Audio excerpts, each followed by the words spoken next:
안녕하세요. 김성길 목사와 함께하는 사람 이야기 제2단원 G7 과정입니다.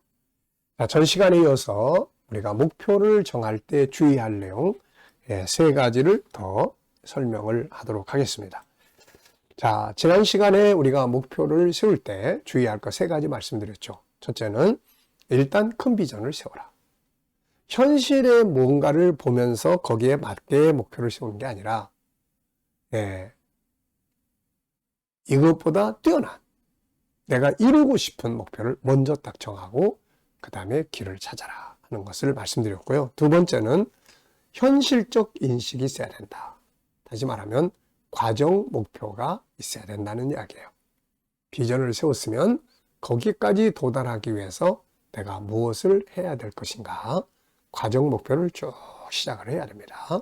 그래야 도달할 수가 있어요. 세 번째는 자기 비전. 남의 목표 흉내내는 게 아니고 내가 가고자 하는 길, 내 재능에 맞는 내가 하고 싶은 목표, 이것을 세우는 게 중요합니다. 자, 네 번째 이야기는 이루지 못한 것이 있다 할지라도 자책하지 말라. 새롭게 시도하고 수정할 것이 있는지를 체크해봐라. 과정의 기쁨을 얻을 수 있어야 한다. 과정에서 얻는 것들을 중요하게 여겨라. 청소년들에게 꿈 넘어 꿈을 심기 위해 일하고 있는 고도원 선생이라는 분이 있습니다. 이분은 사람이 목표를 세웠다가 그것을 이루지 못했다 해도 절대로 손해보는 것이 아니라고 체크를 합니다.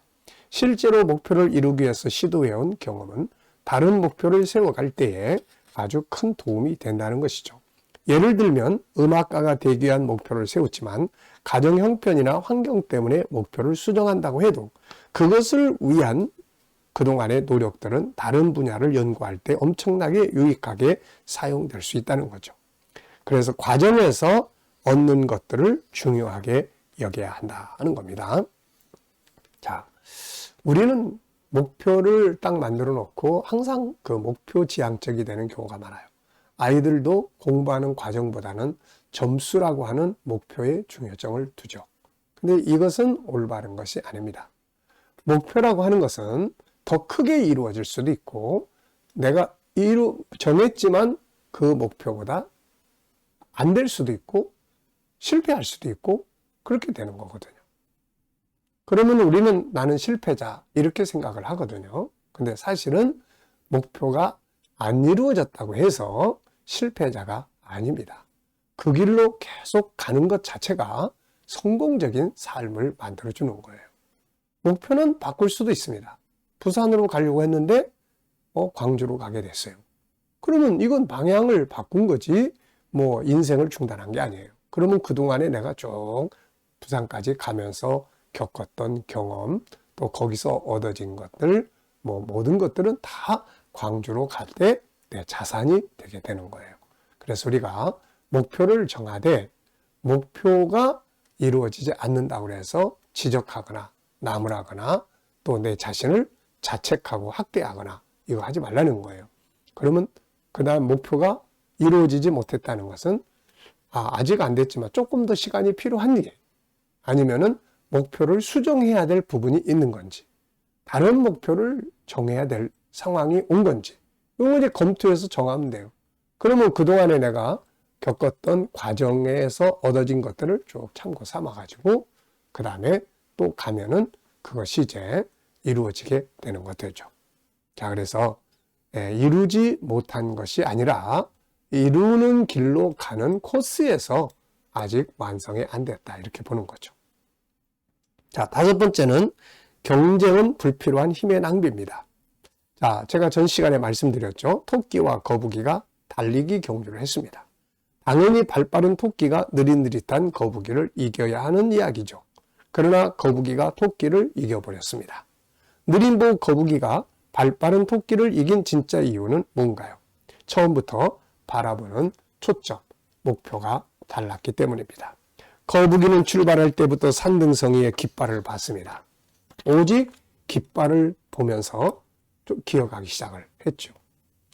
토끼는 자기의 목표가 앞에 있는 깃발이었어요.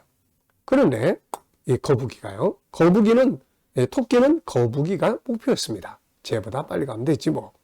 토끼는 거북이를 바라보았고 거북이를 바라보고 달려갔던 토끼는 가다가 코를 골며 태평하게 잠을 자고 말았습니다. 왜냐하면 목적지를 향해서 가면 자면 안 되죠. 근데 거북이를 보면서 비교를 하다 보니까 잠을 자고 가도 한숨 자고 가도 충분히 이길 수 있겠다 해서 잠을 자게 된 겁니다. 그런데 우리가 알아야 될 게 있잖아요. 잠자는 것보다는 기어가더라도 가는 것이 더 빠르다 하는 것입니다. 결국 거북이는 자기의 목표를 보고 갔고 토끼는 상대방하고 비교하면서 간 거죠. 상대를 보지 말고 목표점을 봐야 합니다. 상대를 보면 시기하고 질시하고 모략하고 게으르고 비교하고 나태해지게 되는 거죠. 자, 경쟁은 자신을 잃어버리게 만드는 원인이 되기도 해요. 파나소닉 아시죠? 파나소닉. 자, 사장이 이런 말을 합니다. 한국과 경쟁하다 본래 모습을 상실해 버렸다. 이렇게 이야기를 했습니다. 경쟁은 좋은 것 같지만 자칫 잘못하면은 자신을 잃어버리게 된다는 거예요. 사울 왕이 실패할 수밖에 없었던 것은 다윗과 자기를 비교했기 때문입니다. 자기는 왕이고 다윗은 사위고 장군이고 신하고 부하고 아무리 다윗이 뛰어나도 사울을 위해서 충성을 하는 사람인데 그 사람하고 자기를 비교한다는 것 자체가 벌써 차원이 다르다 그 말이죠. 그 여자들이 사울의 죽인 자는 천천히요, 다윗의 죽인 자는 만만이다. 이런 이야기를 하게 되니까 그때부터 비교의식 때문에 열등감에 빠지게 되고 결국 자기 목표를 상실해버리게 된 겁니다. 그래서 아니 왕이 됐으면 목표가 뭐예요? 나라를 바로 세우고 나라를 더욱 건강하게 만들고 그리고 하나님의 뜻을 이루는 나라로 세우고 이렇게 자기 갈 길을 정해서 가면 되는데 다윗 오늘 어디 있어? 이 다윗 이놈 죽여야 되는데 항상 다윗과 자기를 비교하는 데서 자기의 인생을 다 잃어버리고 만 거죠. 자, 그래서 우리가 이런 거 아주 조심해야 합니다. 목표를 세울 때 항상 비교, 경쟁의 목표를 세우지 말고 자기가 가고자 하는 목표를 세우라. 우리나라 사람들은 이 경쟁의식이 참 강해요. 집을 줘도 뭐 딴 사람보다 조금 더 높이 지은다든지 뭐 차를 타고 다니도 내 친구가 이런 거 타고 다니는데 아, 난 이 정도는 타야지. 뭐 옷을 입어도 비교, 경쟁. 자, 이런 것들이 자기 삶을 망가뜨리는 거예요. 네, 그래서 우리가 목표를 정할 때는 남과 비교하지 말고 내가 가고 싶고 내가 이루고 싶고 내가 가고자 하는 목표를 세우면 된다 하는 겁니다.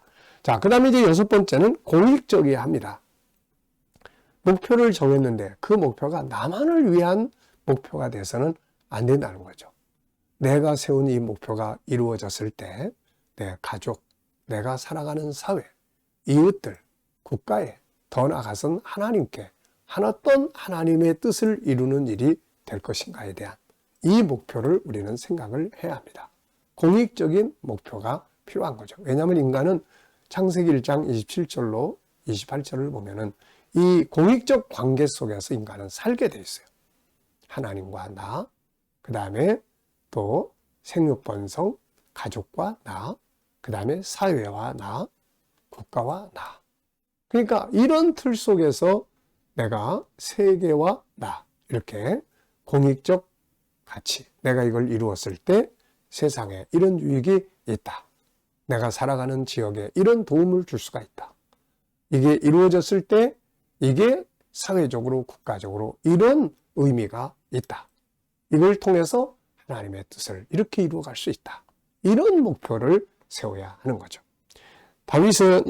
바울은 이렇게 이야기합니다. 고린도전서 10장 31절에 너희가 먹든지 마시든지 무엇을 하든지 다 하나님의 영광을 위해서 하라. 그리고 로마서 15장 2절에 우리 각 사람이 이웃을 기쁘게 하되 선을 이루고 덕을 세우도록 할지니라. 이웃을 기쁘게 하고 하나님의 영광을 위하고 이게 바로 공익적 목표를 말하고 있는 것입니다. 자, 목표를 세울 때 주의해야 될 것 6가지 이 시간 쭉 이야기했습니다. 큰 비전을 가져라. 과정 목표, 현실적 인식이 있어야 한다. 자기의 비전, 자기 목표를 세우라. 이루지 못한 것이 있다 할지라도 자책하지 마라. 과정이 중요하다. 경쟁은 불필요한 힘의 낭비다. 공익적이한다. 자, 목표를 세우실 때 이 6가지를 참고하셔서 세워보시기 바랍니다. 이 시간 여기까지 하고 마치겠습니다. 감사합니다.